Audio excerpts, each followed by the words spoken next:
In 2017, Ephraim Matos left the Navy SEALs and immediately boarded a flight for Iraq.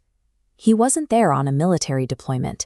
He was a civilian volunteer, joining a small medical group working on the front lines against ISIS.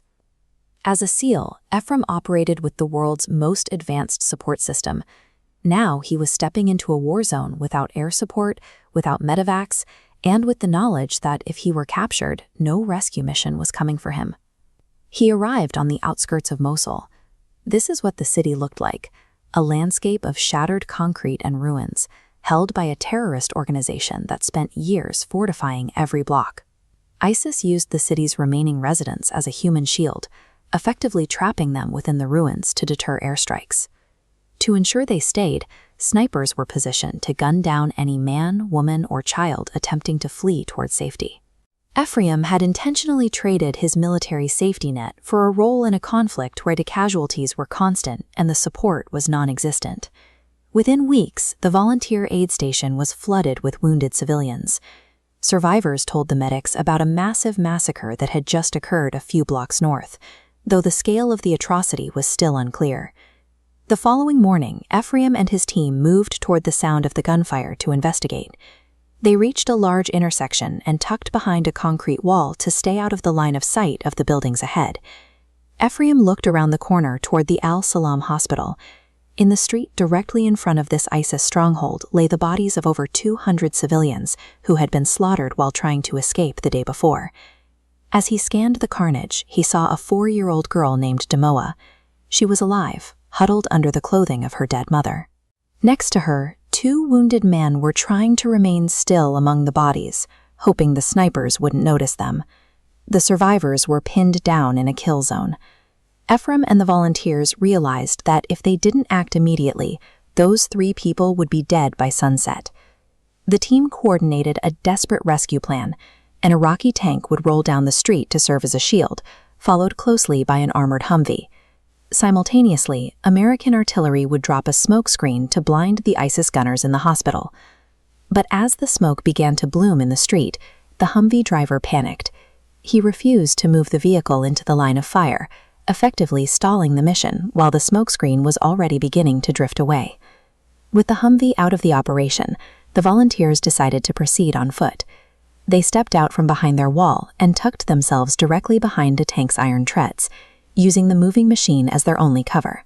The tank's advance was agonizingly, brutally slow. Ephraim was so gripped by the sear of the exposure that he began dry heaving as they moved. They stepped over the dead and hugged the hot metal of the tank while snipers fired blindly into the smoke.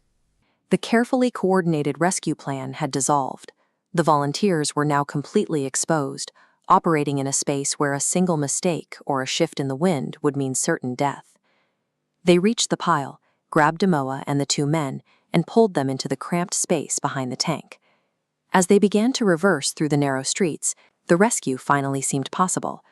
But the stretcher carrying one of the wounded men failed. He slipped off the piece of sheet metal and fell directly into the path of the tank's reversing tracks. Ephraim couldn't signal the tank driver to stop.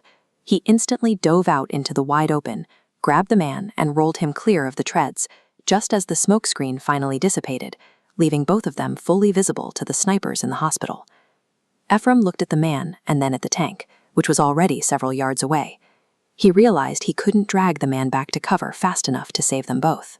If he stayed, the snipers would kill them both within seconds. Ephraim gripped the injured man's hand for a final second, said, "I'm sorry," and leaped back behind the tank. A volley of gunfire hit the ground exactly where he had been standing a moment before. The man he left behind was killed almost instantly. In Mosul, the cost of saving a life often meant witnessing the inevitable loss of another. During the final scramble to safety, Ephraim was shot through the leg. He managed to limp across the final intersection, reaching the Iraqi lines just as the team pulled Demoa and the other survivor to safety. Later that day, Ephraim lay on a cot in a makeshift aid station, watching as a doctor bandaged the hole in his leg. The adrenaline was gone, replaced by a heavy, hollow exhaustion.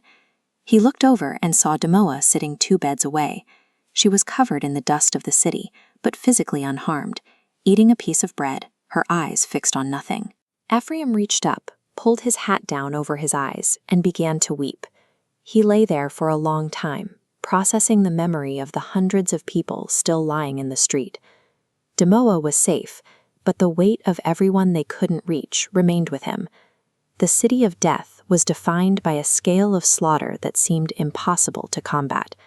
Yet, in the middle of that carnage, the survival of a single 4-year-old girl stood as a physical reality. This experience in Mosul defined Ephraim's life after the military.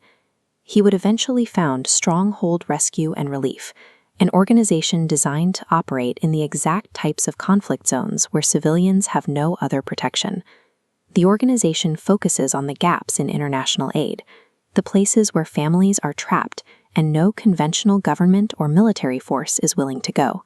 Ephraim's rescue of Demoa didn't change the outcome of the war, but it served as a personal precedent, the decision that even when the situation is desperate, the act of showing up is the only effective response to evil.